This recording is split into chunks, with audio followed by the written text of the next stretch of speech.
Hey, welcome along to another edition of Mark's Mailbox, where I answer some questions from Mark Steyn Club members around the planet that we didn't get to on our live audio edition, Live Around the World, a few days ago. We had so many good questions that I always keep a few and do them on one of our video mailboxes. Our theme that we were discussing, I started by mentioning that as a kid I wasn't that much into science fiction.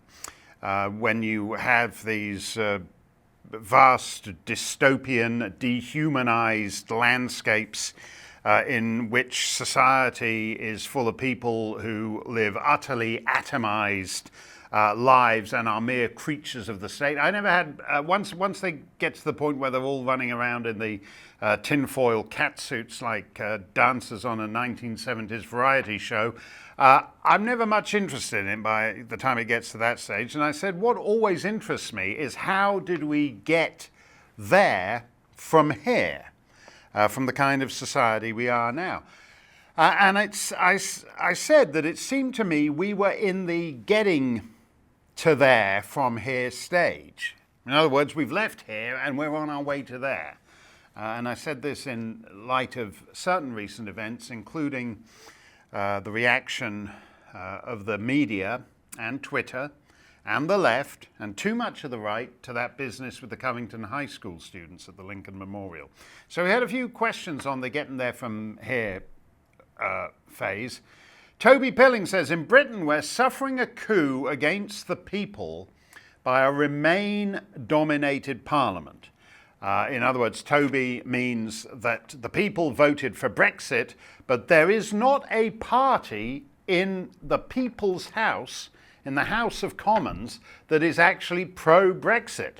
And so Theresa May, who was against Brexit, and an anti-Brexit cabinet and an anti-Brexit civil service and an anti-Brexit parliament are somehow responsible for delivering Brexit. And it's worked out about as well as you might expect.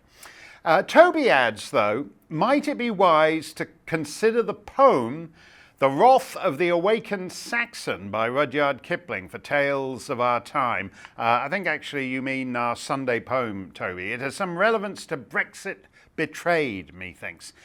I found this odd because the first time they started talking about The Wrath of the Awakened Saxon by Kipling, I think I know my Kipling and I didn't remember that.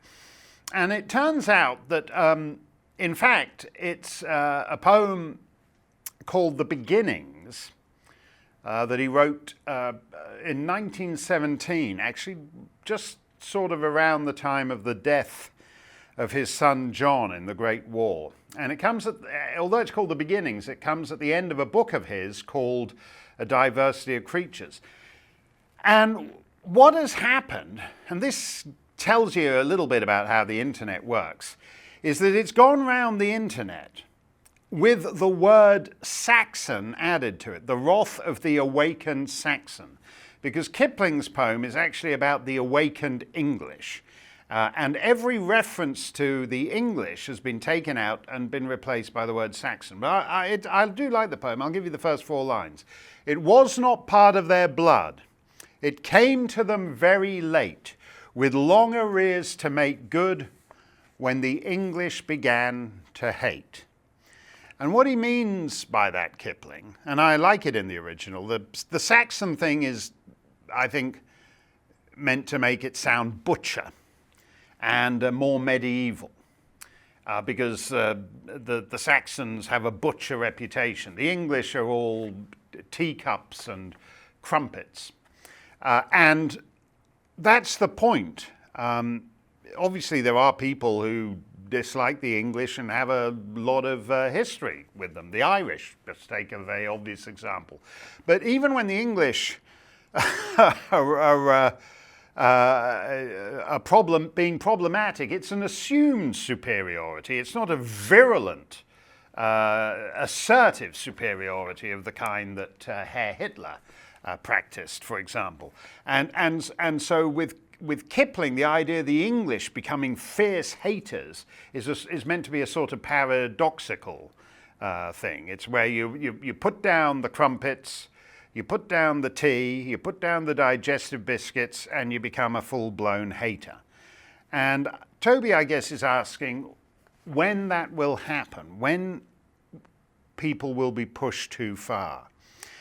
And to go back to that getting there from here phase, what's interesting to me is that the character of a people can be changed. And it can be changed quicker than you think. The Chinese, for example, the Politburo 40 years ago said you could only have one child. And if you had two, that was a crime and you'd be punished for it. And so what happened is that the Chinese had one child, and the one child they had was a boy, because they aborted all the girls or they killed all the girls. And that in itself is not a recipe for social tranquility. If you have a lot of surplus young men who can't get any action. As I said in my book many years ago, that is not a recipe for a peaceful society unless you're planning on becoming the first gay superpower since Sparta. So it didn't work out for the Chinese. They had a sex-distorted generational cohort. Millions of young men for whom there are no women. And apart from anything else, it made the society very aged. And so, again, as I said in my book, America Alone, all those years ago, China got old before it got rich. And they've now changed that.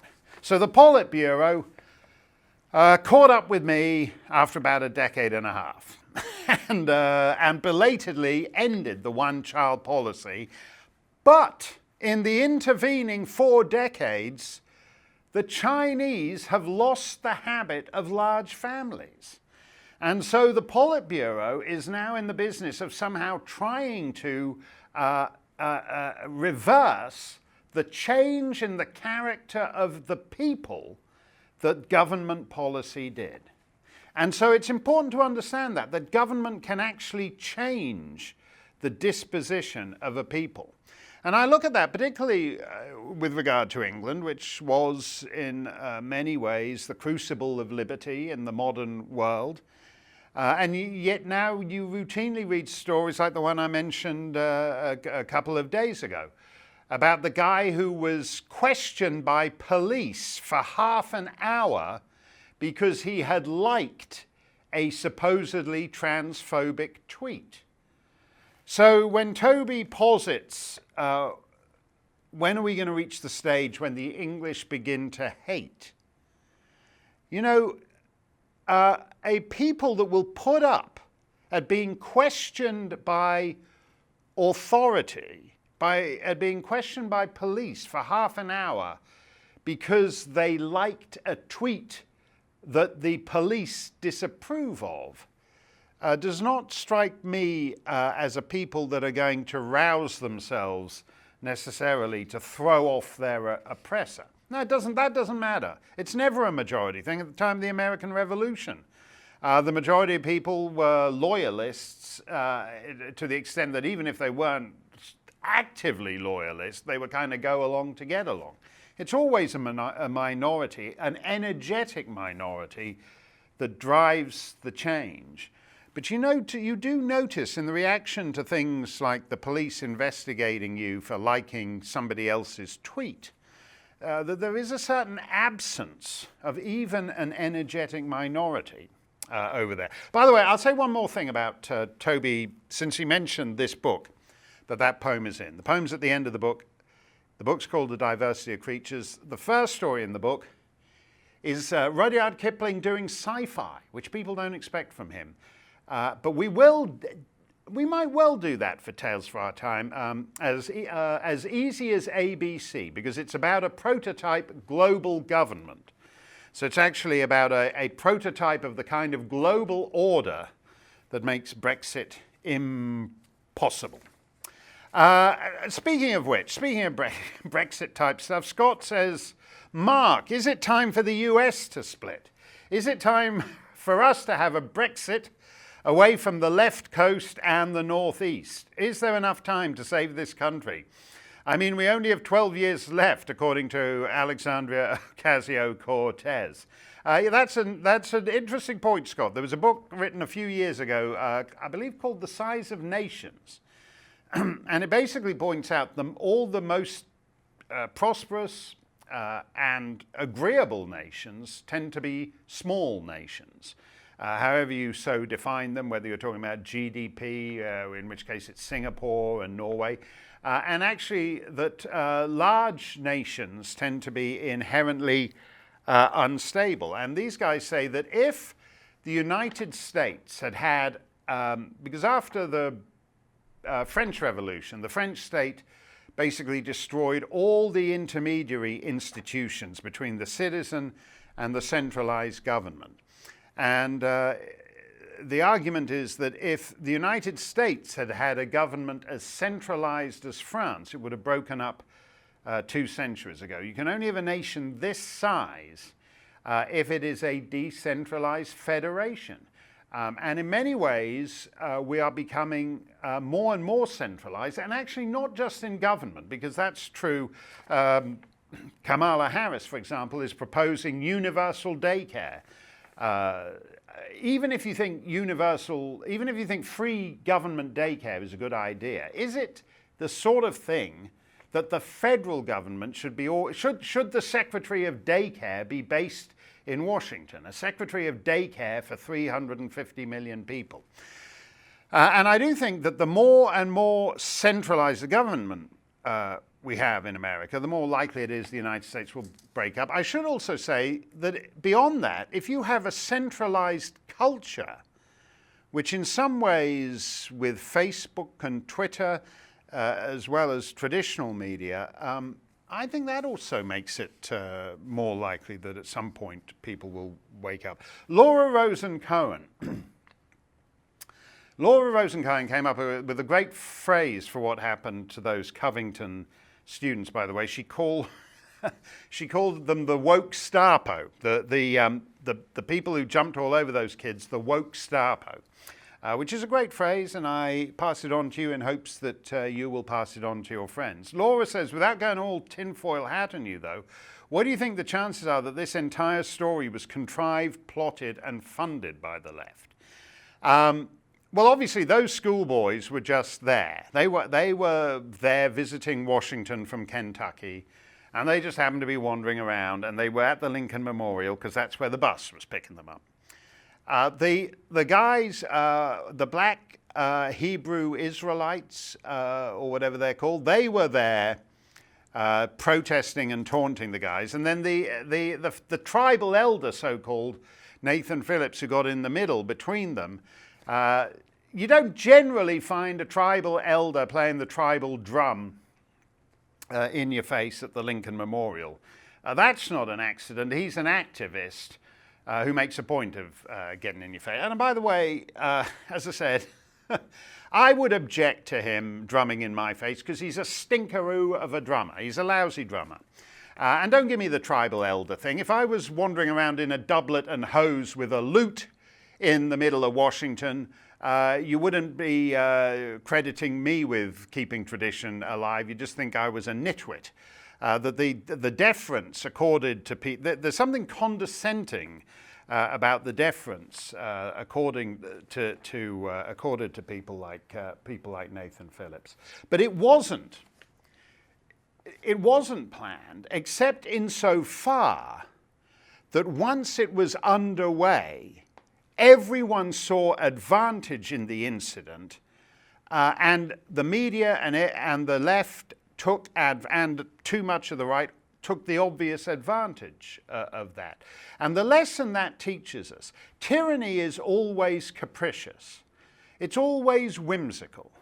Because, simply put, you can have an authoritarian, totalitarian society, and they can't get everyone. They can't screw over everyone. It takes too much manpower, too much effort. So you might be living quietly at 28 Elm Street, and you keep your head down because you don't want to attract the attention of the authorities. But the person living at 26 Elm Street isn't quite so careful, so they grab her and they destroy her and they ruin her life, and pour encourager les autres. So there's everybody else on the street sees what's happened and keeps their head. And it could be someone at 26 Elm Street or 15 Elm Street or 39B Elm Street or the basement flat at number 2 Elm Street, because tyranny is always capricious. That's a large part of the fear factor. You think about it from the point of view of these high school kids. Nobody knew them. Nobody knew their names. Nobody had heard of them. And suddenly this guy is the most famous guy in America because the media and the left decided that his facial expression was a hate crime. And that's the point. That's the point. It just randomly, you're just walking along. You don't think you're smirking, it's just your regular facial expression. You're just going about, most of us have facial expressions we don't even think about. Because unless you happen to do this kind of thing for a living, you don't give a lot of thought to how your face appears. And obviously I'm not giving enough thought to how mine appears. But unless you're in that line of work, you don't think of your facial expression as a facial expression. You don't compose it and then perambulate down the boulevards with it. It's just there, and it's what you do. And the idea that this guy, out of the blue, he's suddenly the most reviled boy in America because of his facial expression, that's always how it is in tyrannies. They're entirely capricious. Capricious like that. James Morphew asked, to Tucker's initial question to me, this was about the nastiness of the response to things like Covington. I believe it's partially due to the one-way aspect of Twitter, Facebook, and even written columns. In a live dialogue, you have to look someone in the eye, and you may choose to invoke some courtesy or consideration as you make your points. When shooting one-way diatribes, no such incentive exists. And the multi-fan base of Twitter simply publishes it wider. Look at most comment columns to these online magazines and read the vicious aggressors behind their keyboards who would likely not meet you in the alley afterwards. But you know something? I'm not sure that quite covers it. Because what's interesting about so many of these disputes is you will have privileged, successful people. You will have blue check Twitter people. Not famous in the way that, I don't know, Caruso or Mary Pickford were in the 1920s, because it's a much more fragmented culture now. But people who are big in their field and who are big enough to get the blue check of Twitter that tells people that this is the real deal. They're people who make comfortable livings, live in fabulous towns, and yet they're suddenly obsessed with the smirk of some kid in some town, in some state they will never ever set foot in. And I read somewhere in relation to that whole incident was a bit like a so-called Rorschach test, that you saw in it what you wanted to see. I don't actually think that's true. And again, this testifies to the getting there from here phase, that a lot of people looked at that kid with the so-called tribal elder. And what was interesting is that so many people on the so-called right, Bill Kristol, the National Review crowd, saw exactly the same thing as the guys on the left and the left-wing media and so forth did. In other words, it wasn't a Rorschach test. They didn't actually see it. The Rorschach test, if you never had it, is where someone shows you an ink blot and you say, oh, that's an elephant. And the next person looks at the ink blot and says, no, it's a penis. And the next person looks at the ink blot and says it's something else. Because we see the ink blot according to what's going on in our heads as individuals. And identity politics actually undermines a test like Rorschach. Because you look at it, you say, oh, white Catholic boy and revered native tribal elder. Tribal elder must be the good guy, and a white privileged Catholic private school boy must be the bad guy, the one we boo and hiss.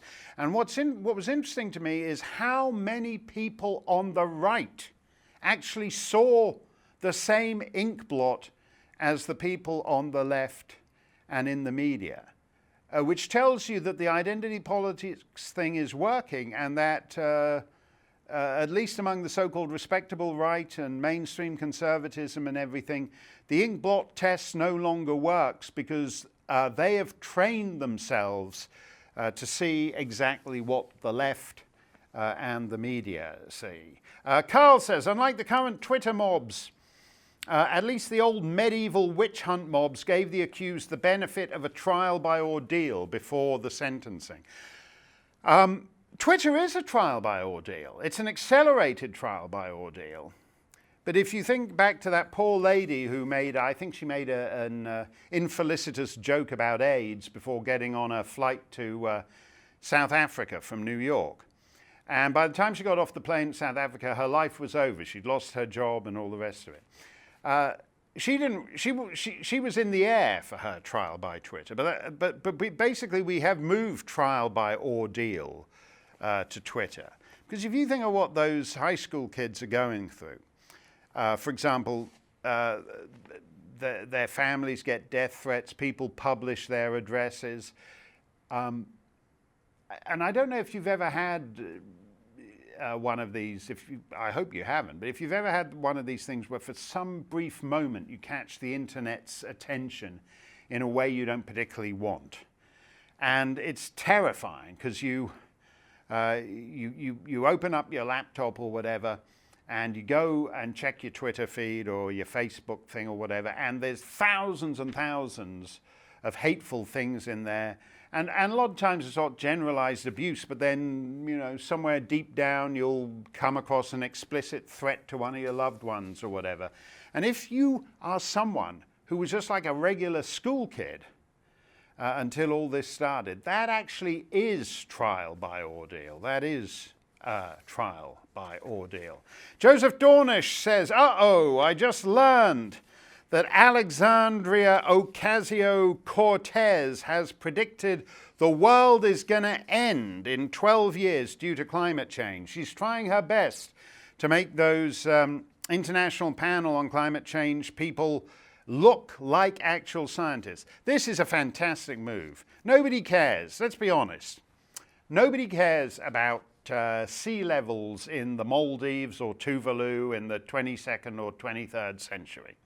Even Tuvaluans and Maldivians don't. We don't get any choice about our lifespan. This is the life we have. These are our 70 or whatever.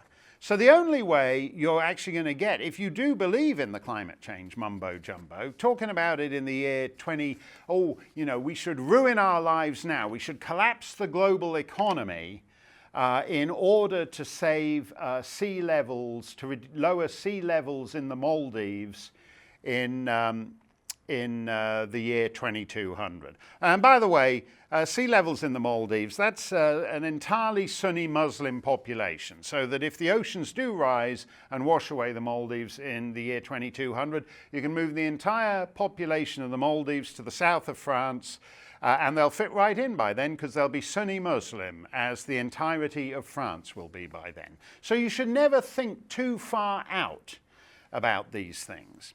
So 12 years, Alexandria Ocasio-Cortez has now said that the world will end in 12 years, which is the year 2031. If you think about it, this makes sense. She's, I believe she's 28.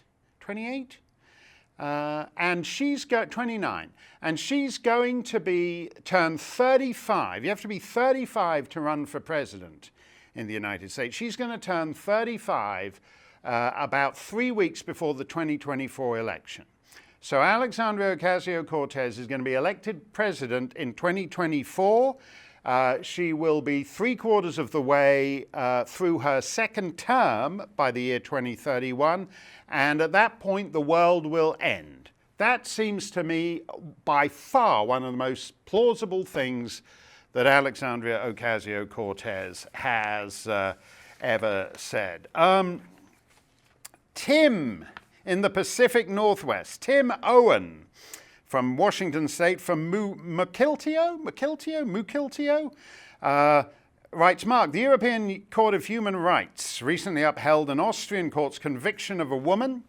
I have had the pleasure of meeting this woman in the European Parliament, in fact, for publicly suggesting that the Prophet Muhammad had paedophilic tendencies because he married a girl at 6 and very patiently waited until 9 to consummate the marriage. And the European Court of Human Rights upheld the Austrian court's conviction of Elizabeth Sabadish-Wolff. Ireland held a referendum a couple of days later in which voters repealed the blasphemy offence, the blasphemy law, by a margin of 65 to 35. What are your thoughts on the relationship of natural law and Sharia law? It is interesting. Ireland had one of the last old-school blasphemy laws on the book.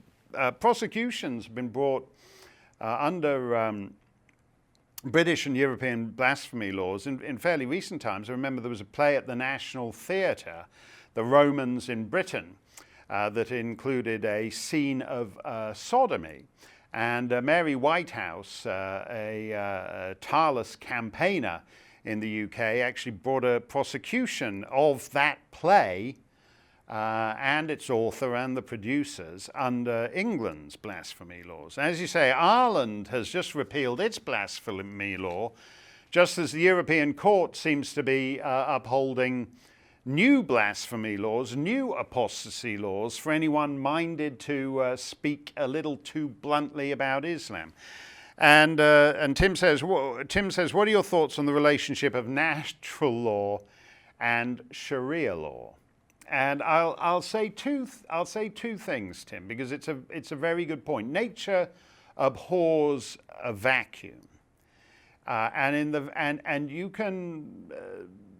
The anti-Christian blasphemy laws in Ireland, England, and elsewhere lingered on long past the time that anyone other than Mary Whitehouse and a few others took them seriously. But a land that believes in nothing will sooner or later fall for something. And so when you see the courts eager to uphold judgments against those who speak ill of Islam, when you see the idiotic British constabulary eager to investigate people who tweet mean things about Islam, you see the new blasphemy laws asserting themselves right before your very eyes. They're sort of crossing. They're like ships in the night. Even as the tide of Christianity goes out, even in Ireland, the new tide, that's Dover Beach, Sea of Faith.